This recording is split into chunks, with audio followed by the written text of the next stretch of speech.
کله پاچه میخواد. کله پاچه با پاچه.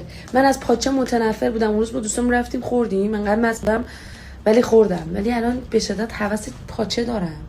چه اتفاقی برام افتاد؟ ویار کردی. ببین یه چیزی میشده به خدا.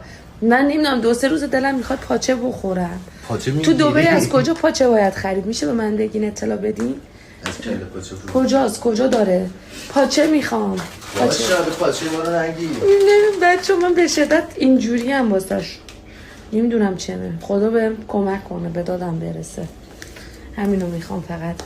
پاچه. من خیلی خوشحالم. با تشکر از شادی که برام شادی عاشقتم. مرسی.